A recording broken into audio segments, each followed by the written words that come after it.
Hi folks, welcome back to the bench. Today we've got this beautiful Fender jazz bass in that's having a full setup, and we thought we'd take you through a step-by-step process that you can do at home to set yours. In the video we're going to be covering truss rod adjustment, bridge radius settings, intonation correction, nut cutting, pickup heights. We just need a few tools, a little bit of experience, and you'll have that by the end of the video. Let's zoom in for a close-up. And the first thing we need to do is bring the instrument to pitch, and that could be standard tuning, a particular drop tuning, anything that you favour for playing. But our first task will be to tune up our bass. You'll see that being done just now, and then we can make our initial assessment of our current truss rod position. Right then guys, so we're now in tune, we can move on to our next step.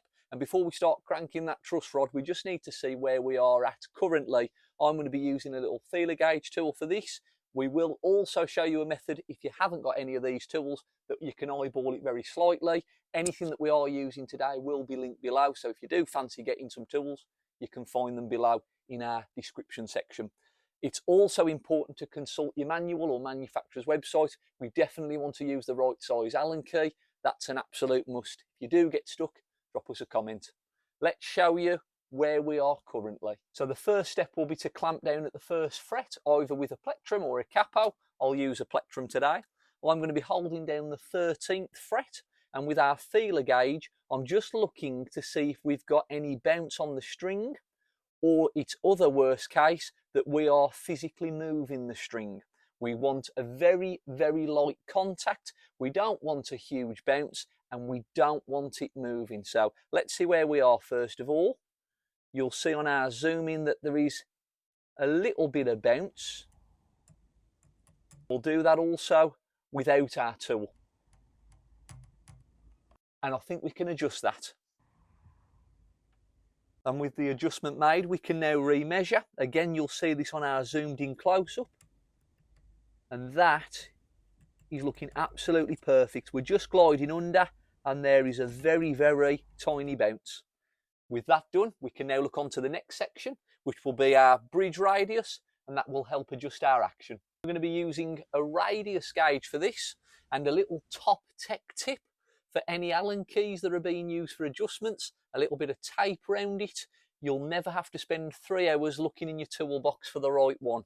That saved me countless hours. You'll see here on the zoom in that we are going to use this 9.5-inch radius, which is the particular one of this bass, and we are going to match up and ensure that all of our strings are touching, and none are far too high and none are far too low. And with that done, we can move on to our next section. So in balancing out our radius adjustments, it's important to dial in your preferred action. I've got a setup card here, and you'll see the zoom in on the screen, and I'm going to go into our bass section, and it will give you some ideal measurements from low to medium to high. You as a player can dial in whatever you feel comfortable with. Perhaps you like a higher action, perhaps you like it particularly low if you have a gentle touch. If you're a bit more of an aggressive player or a pick player, you might want to set it a fraction higher. The key to this is what you feel is right. These are some guidelines, but please feel free to experiment. There's no limit on creativity. So what is intonation and why is it so important? The distance between our nut and 12th fret, from our 12th down to our bridge, we need to have exactly the same. This will ensure that we are completely in tune across the length of the string. Our nut very shortly will have a slight impact on the intonation, but this itself will be how we can ensure the instrument is in tune and it sounds great. It's important that when setting the intonation, we do it in the playing position. Gravity does have an impact on it, and all of the demonstrations I'm about to give will be on the bench. But when doing this yourself at home, it's important to try to do it in the playing position. It will just give us a little bit more accuracy, and that's what we want really. We want it to be as in tune and as accurate as possible. Okay guys, for our intonation, I'm going to be using this pedal tuner. You can use clip-on tuners and they would suffice in an emergency, but if this is something you're going to do regularly, I would invest in a pedal tuner or a strobe tuner. They just offer so much more accuracy. You'll be able to see in just a moment on our zoom in what we are doing and what the readings are, but I'm going to be now taking our bass playing our open string. You'll see that on the tuner about now. We will then play our 12th fret and see what the difference is. And we can see that that reading is incorrect. We're now going to make the adjustments, which I'm going to get back on the bench, and then we'll recheck in the playing position. And once again, we're back in our playing position, fretting the 12th, and that is exactly what we're after. We can repeat the process across the other 3 strings, and little and often will be the key there, folks. Don't make too big movements. Repeat the steps a few times if you have to. With this done, we're now on to our final section, which will be looking at our nut. Okay, then the nut cut section, a hugely important part of the setup. This not only has an impact on the intonation to an extent, but it will control our first area position when fretting of how high the strings are. And we want it to be comfortable. Once again, I'm using another gauge here. You'll be seeing on the close-up. We, this time, unlike our truss rod adjustment, we wanted a very slight bounce. We do not want that now. We want this to be flush to our gauge. And as you can see, we have got just a very, very slight bounce. And I'll show you a demonstration of that now. So for our nut cutting now, it's important to protect the finish of the guitar. Top tech tip, some low tack painter's tape just at the nut area will help protect the finish in case you do go a little bit too far. We want this file at a very, very slight angle, and that will ensure that the string leaves the nut at a downward angle, which does help balance our intonation. I'm going to do that now with just a few passes. We can get the string back on, remeasure. If we need to do it again, we can do. As before, very small increments. Repeat the step 2 or 3 times if needed. It's better that than going too far and then we need a new nut. Little and often.